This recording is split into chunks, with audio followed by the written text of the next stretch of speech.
Praise the Lord, जय मसीह की। आइए मेरे प्रियो, आज हम इस वीडियो में जानने की कोशिश करेंगे कि दीपावली का त्यौहार क्यों मनाया जाता है और क्या मसीह लोग दीपावली का त्यौहार मना सकते हैं या फिर नहीं।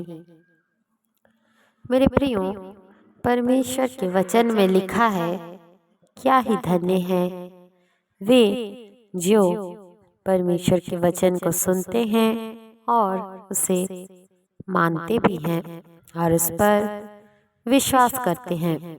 मेरे प्रियो, जितने भी मसीह भाई बहन पाए जाते हैं वे सब एक अदृश्य परमेश्वर पर विश्वास करते हैं। हालेलुया।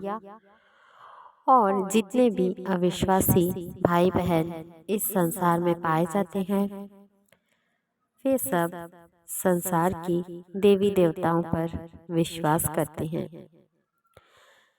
और बताया जाता है कि इस संसार में 33 कोटि देवी देवताएं पाए जाते हैं, परंतु उन देवी देवताओं को मनुष्यों के द्वारा बनाया जाता है और अपने पेट पालने के लिए बेचा भी जाता है।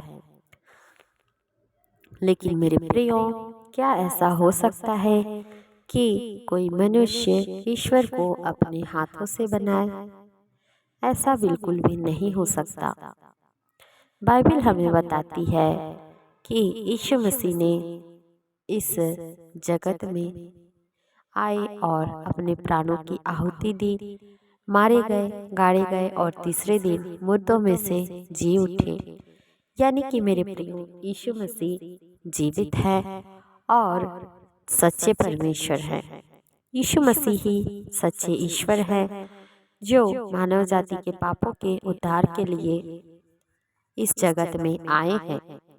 जब हम उत्पत्ति की किताब पढ़ते हैं पुराना नियम में, कुछ हमें इस प्रकार से देखने को मिलता है कि परमेश्वर ने पूरे सृष्टि की रचना की है। परमेश्वर अपने मुंह से कहते हैं और वो सब चीज हो गया।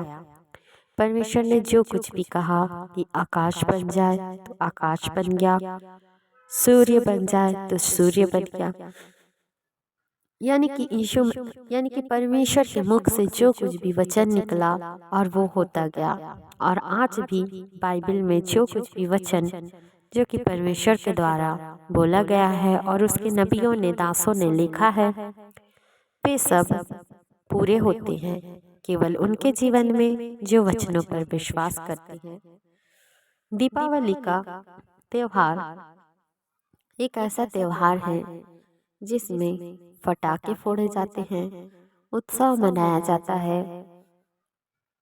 कई देवी देवताओं की, जैसे कि लक्ष्मी, काली, इन सब की मूर्ति भी रखी जाती है और घर घरों में पूजा पाठ होता है, मिठाइयाँ बनती है, प्रसाद बनाए जाते हैं और आस पड़ोस में, परिवार में बांटे भी जाते हैं। यह त्योहार जो राम थे, सीता को श्रीलंका से लाने की खुशी में उत्सव के रूप में मनाया गया था और आज तक यह परंपरा चलती आ रही है। यीशु मसीह के वचन में लिखा है, इस संसार के सदृश्य मत बनो, तुम्हारे नए होने से तुम्हारा चाल चलन भी नया हो जाए। मेरे प्रियो, क्योंकि आज हम यीशु मसीह के संतान हैं, हमने यीशु मसीह को अपने जीवन में उद्धारकर्ता के रूप में ग्रहण किया है, उस पर विश्वास करते हैं और यीशु मसीह ही स्वर्ग जाने का एकमात्र मार्ग है। मेरे प्रियो, यीशु मसीह के वचन का जो पालन करते हैं, जो उसकी आज्ञा पर चलते हैं, ऐसे लोगों की ही परमेश्वर पिता सुधि लेंगे। न्याय के दिन में जब कटघरे में खड़ा होना पड़ेगा, ऐसे लोग जो वचनों का उल्लंघन करते हैं, प्रभु उनसे कह देंगे, मैं तुम्हें नहीं जानता। और शैतान के दूत, जिस प्रकार स्वर्ग के दूत होते हैं, शैतान के भी दूत निर्धारित किए गए हैं जो कि दुष्टता का काम करते हैं। ऐसों को जो वचन का उल्लंघन करते हैं घसीटते हुए नरक में लेकर जाएंगे और डाल दिए जाएंगे। यह जो दीपावली का त्योहार है, यह कोई त्योहार नहीं परंतु शैतान का वार है मेरे प्रियो।